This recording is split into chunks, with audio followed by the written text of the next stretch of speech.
focused on that already, is to help people inside Ukraine.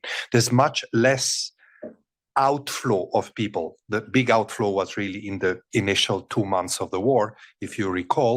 But then I think that what happened, people saw that it was possible to remain safe and remain inside the country, which they prefer, to be closer to their homes.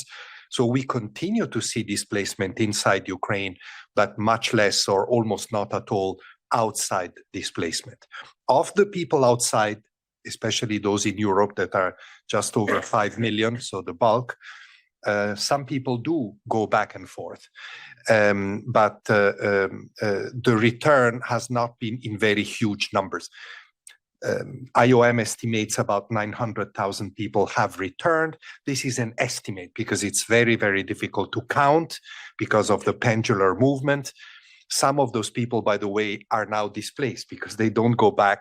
They cannot go back to their homes, which is destroyed or on the front line, but they stay in other places. So it's a fluid situation. One thing that is important, because I know there's been some debate, including with the Ukrainian authorities, it is very important why the pendular movement is possible and it's not possible in other refugee situations, because these people are not fleeing from their government.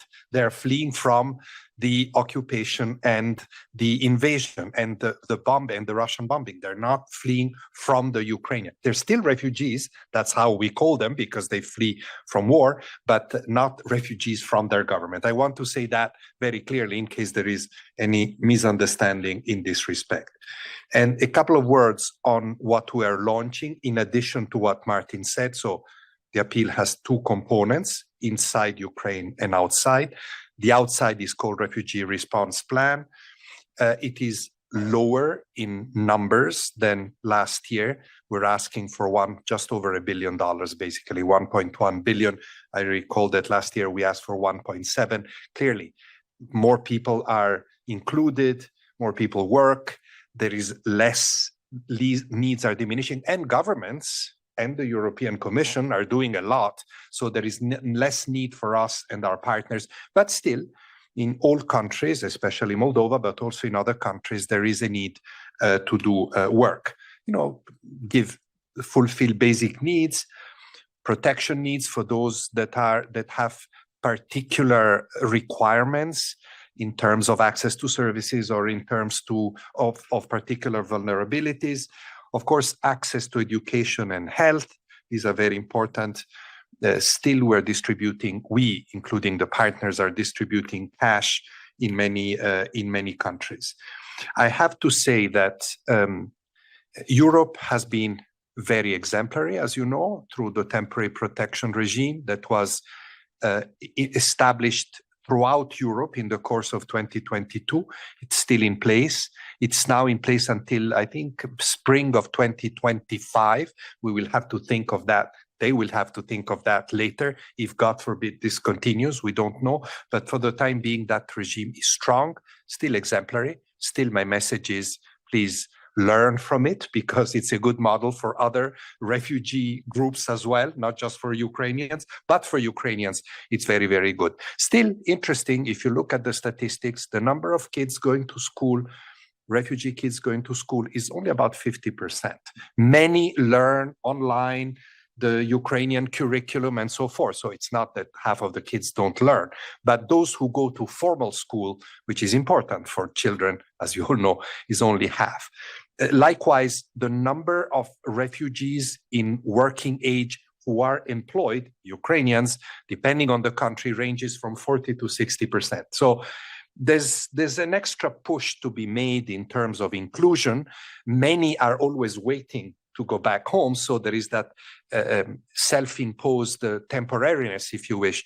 But these are all areas that need attention in terms of a protracted situation where you want more inclusion, you want more education, because you don't want to leave anybody behind in a political environment that, with the European election, is likely to be volatile, although we haven't really seen, as in other contexts, a backlash on that particular situation.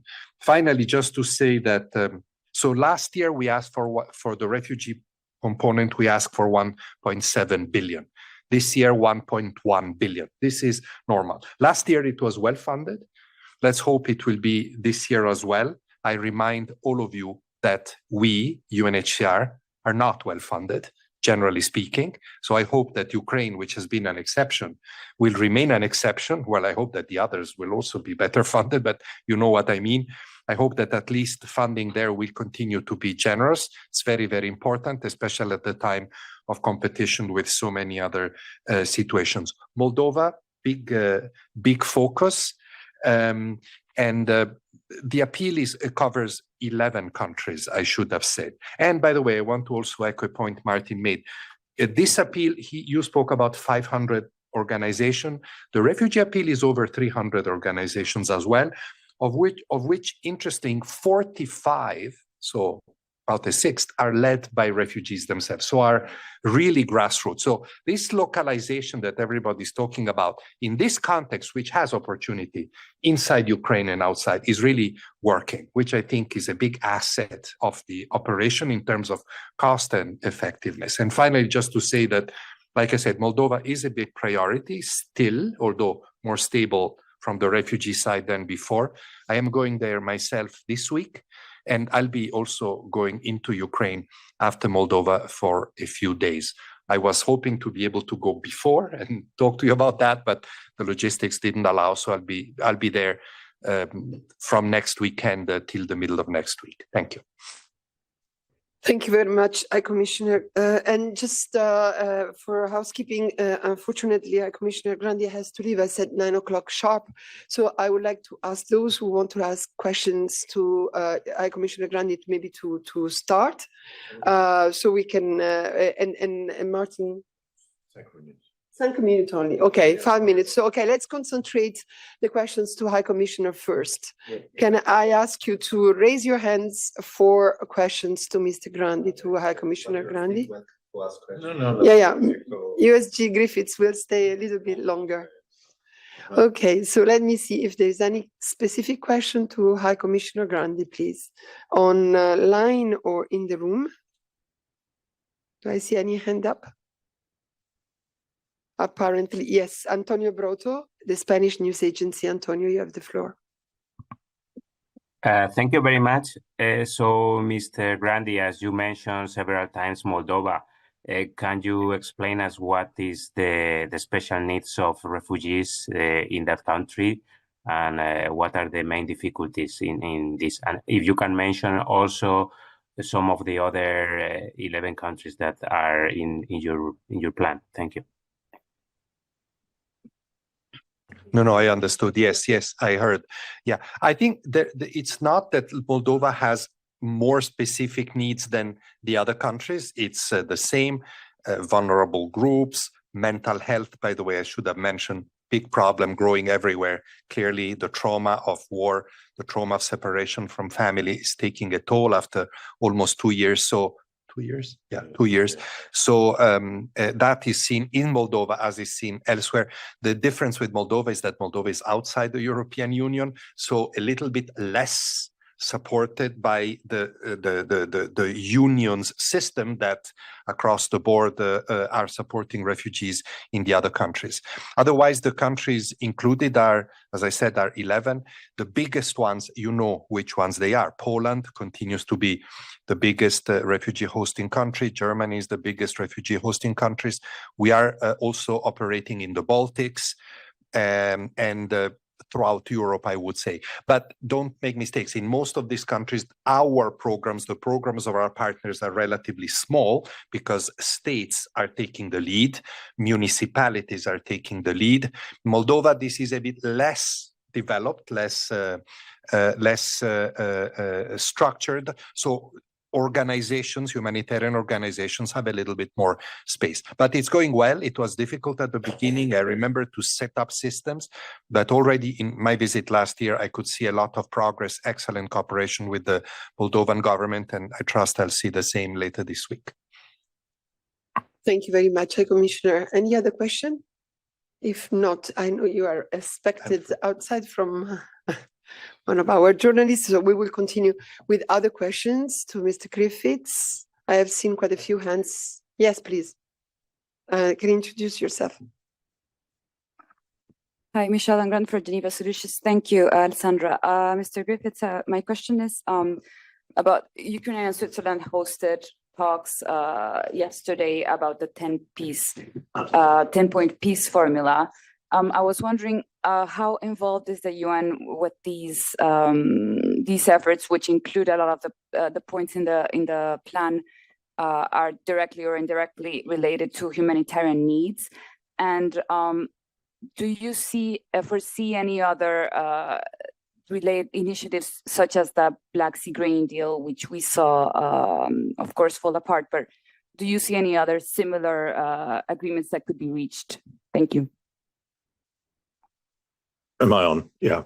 I don't have any direct involvement in that peace plan process, but I think the UN does observe much of it. And of course, we get reports about the meetings, and we will, as I'm sure from the one yesterday. And I know my colleague, Denise Brown, the humanitarian coordinator and resident coordinator of the UN in Ukraine, does attend meetings in the presidency, I think still weekly, on the progress of that plan. And it's still in progress because we're about to enter the third year. And as Filippo said, which I thought was a really good point, it's been as bad as it could be this last month, hasn't it? And that's really been quite shocking. The number of attacks, the broad range across the whole of the country from Russia has been absolutely unrelenting. So we need progress on that plan. As a former mediator, there's nothing more important than a horizon, a future for peace, some sort of optimism. On the Black Sea, yes, we were very unhappy, of course, all of us, about the termination in July of the Black Sea Grain Initiative. Rebecca Greenspan has been continuing her work on the memorandum of understanding signed between the UN and Russia on getting Russian exports out. That wasn't stopped. It's still going on. And we are still hoping to make progress on it. We met here in Geneva, Rebecca hosting a meeting. I was present with the Russian delegation a few weeks ago. So we're still talking. And there's still opportunity, in our view, for progress on the Black Sea. But what we need to remember about the Black Sea is this, that it is obviously coming through the Bosphorus, a choke point, the Bosphorus, anyway, a trade route of the highest importance, not just for grain, but in particular in terms of food security for grain, but also for oil and for other commodities.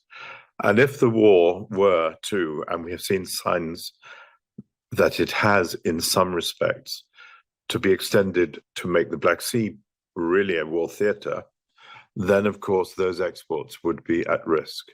So far, a rare piece of relatively good news, the exports that are continuing by both Ukraine and Russia, Ukraine out of those Odessa ports, down through the solidarity lanes, down in the western edge of the Black Sea, have been working quite well. I have heard the figure of up to 7.5 million tons exported through the course of the last many months in this way. But it's precarious, it's tenuous, and I believe personally that we need to talk to both sides about how to make those exports safe. And of course, we are in constant contact with Turkey on this, who have their lead role in the Black Sea. So watch this space. Thank you very much, Ms. G. Griffiths. Other questions in the room, or I'll go to the platform? Okay, so Gabrielle Tetreault, Reuters. Good morning. Thank you, Mr. Griffiths. Given that the response plan is designed to cover people most in need, many of these people are in areas occupied by Russia or near the front lines. And OCHA has said that its access to these areas, to the occupied areas, has been significantly impeded. I'm just wondering how you plan to reach all these people in these areas, and whether the greatest impediment is the absence of security guarantees or the lack of political will from the occupying power. Thank you. Yes, there are significant numbers. I don't have the exact number in front of me, but in areas under Russian control, on the Russian side of the line, where our convoys have not crossed virtually since the beginning of the war, there has been aid provided to the people living there. They certainly need it, obviously, just like any other part of the country, through local organizations, some of them supported by organizations in Ukraine proper.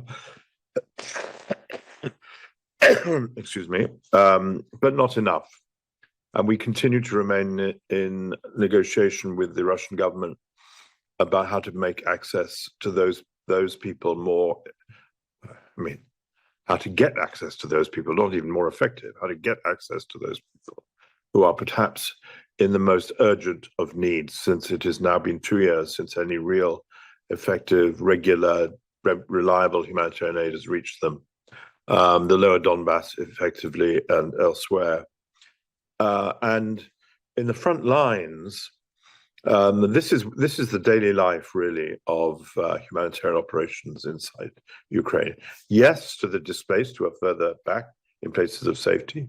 Yes, to repair and reconstruct shelters in those places because of the winter and because people coming back and also people fleeing from the front lines need somewhere to live. Yes, to repair places which are damaged by these attacks, all those things. But people in the front lines, for example, by the river in Kherson and so forth, people who have lived through this hell for 2 years, these people are reached by these convoys. And on every occasion, we provide notification to both sides when a convoy is going to take place, to what area, with what purpose, with what kind of supplies, and so forth. So we're completely open and transparent about that, for the purposes of safety and security. We do this elsewhere. We do this in Gaza. We do this in Syria. We do this around the world. It's essentially a deconfliction system. So to make sure that the places we go to are not attacked. And on the whole, those convoys have got through safely in the course of this last year, and that is a great relief for those people living there. But humanitarian aid needs to be repetitive, reliable, predictable. You need to know when the next one is coming in order to space out the supplies that you have acquired on this occasion. This is so everywhere. This is so in Gaza. This is so everywhere. And that, I think, is what is most important for the people on the front lines, to be sure that they know that next week or in a month's time or whatever the regularity is planned to be, that it is something that it can be relied on. And under the leadership of Denise, and with these 500 partners, and with the funding, which has been very, very, very, very generous in these last couple of years, that has mostly been achieved. That's a small mercy, but it is a mercy for the people involved in war. Last year, in 2023, we had a budget of $3.9 billion, more than this year. We're constantly trying to reduce the numbers that we're asking for, because the economy, the global economy, tells us to. And we received 67% funding last year. So we received $2.65 billion last year. 67% funding was probably almost certainly the best level of funding in the world last year. Very, very many of I think our total amount of funding for the whole year for the global humanitarian response plans, which required 58 billion, I think it was by the end of the year, received around 30. This year, we've launched a plan for the year for humanitarian response plans totaling $48 billion, again, trying to keep the numbers down so that we can make sure we get as much as we can to prioritize people. And we would hope to improve on the percentage. But Ukraine has been relatively well funded. But as people have said who have visited, and Filippo will remind us when he's there, not fully funded. Not fully funded. And the needs continue to grow because as the war goes on, it continues to destroy infrastructure. And the destruction of infrastructure is what makes humanitarian lives, humanitarian aid necessary. Thank you. Thank you very much, SG Griffiths. Mohammed Arslan, Anadolu Ansi, the Turkish news agency. Yeah. Thank you so much, Alessandro. Thank you, sir, Mr. Griff, for the brief. My question is there a possibility? Yeah, is there a possibility for peace negotiation to stop ongoing war between Russia and Ukraine this year, or are you making your aid plans anticipating that this war will continue this year also? Thank you so much. Yeah, maybe I'm lucky. I have nothing to do with political diplomacy and the achievement of peace, because it doesn't. The global record these days is pretty grim, isn't it? So I've got the easy one, which is humanitarian aid. We always plan humanitarian aid across the world without supposition that the war will end and release us from our obligations. Each plan that we put forward, like this one today, is for the whole year. If suddenly tomorrow a miracle happened and the war stopped, we would be the happiest of people, right after Ukrainian people. And of course, we would redirect funding towards reconstruction and repair and so forth. There will continue to be significant financial needs, even in the aftermath of war. And we know this from everywhere we've worked.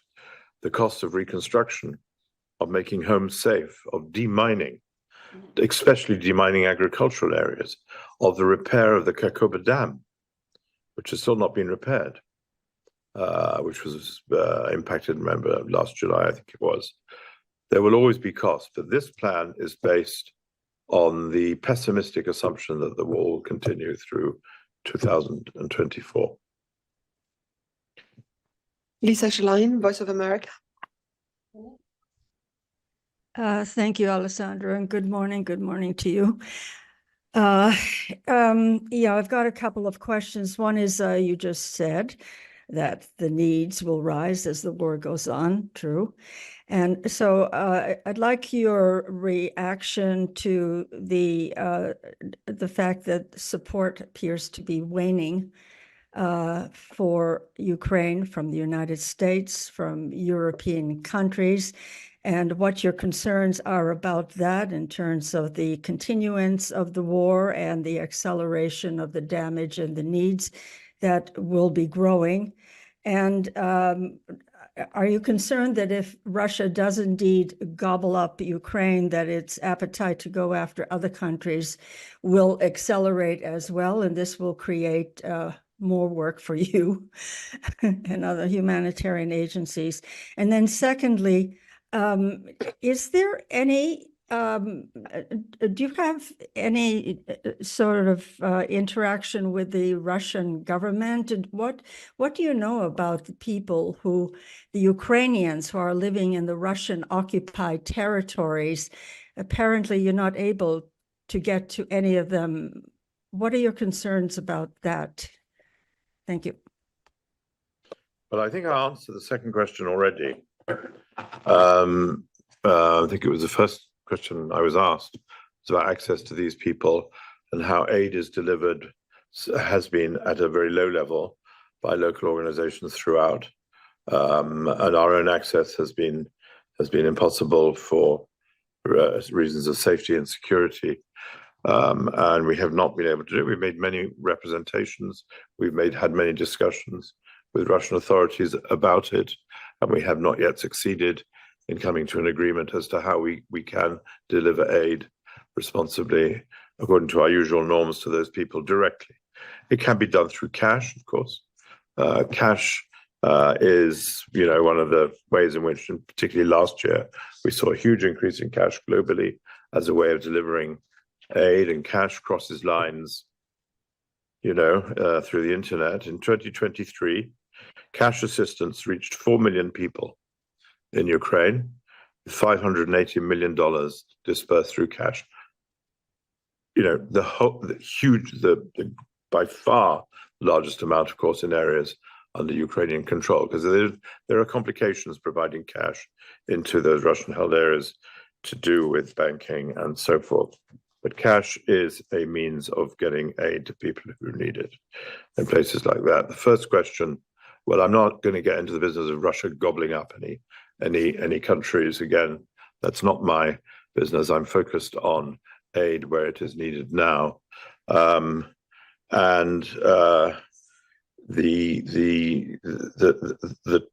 truth of the matter is, firstly, sorry. Can you turn off Mr. Aslan mic, please? Firstly, we do have a very close and honest and open and constructive relationship with the government. That helps us a great deal in terms of our operations. We complement their work. And as Filippo said about the regional response, it is also true about the in-country response. Many of the people are reached by people who are not part of the response plan, European aid directly and others. And we have as yet seen no diminution of humanitarian aid for those people, nor indeed from the United States as yet. No diminution of humanitarian aid. There may be diminution in other aspects of aid to Ukraine, but for us, for now, and we beg for today, please don't walk away from Ukraine.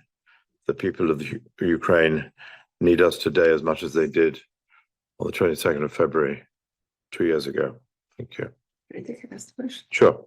Okay, let me take a last question. I think it's from Gab. You had a question, Christophe? No. Okay, so Gabriel from Reuters have a follow-up. Thank you for taking my second question. Given that the appeal last year was funded at 67%, as you mentioned, and obviously we have a lot of competing crises, as you mentioned as well, how do you think donors will respond to this appeal this year, given all these crises? What level of funding would you deem acceptable or deem workable in these circumstances for Ukraine? Thank you. 100% funded. What are you going to ask me, right? I mean, we wouldn't put a plan out if we didn't want it funded at 100%.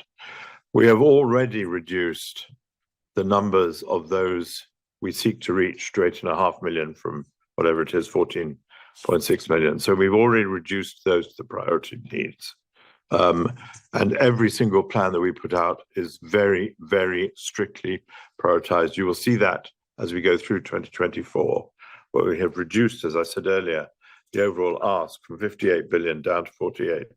And we do that in order to make sure that we want all of it. There are no parts of this which are sort of an add-on, nice to have, optional extra. This is all about, in Ukraine, life-saving assistance.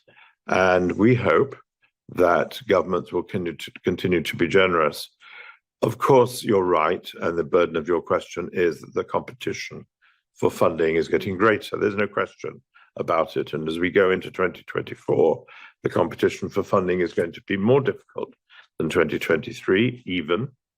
The costs of the Gaza war, even before it extends any further, are considerable.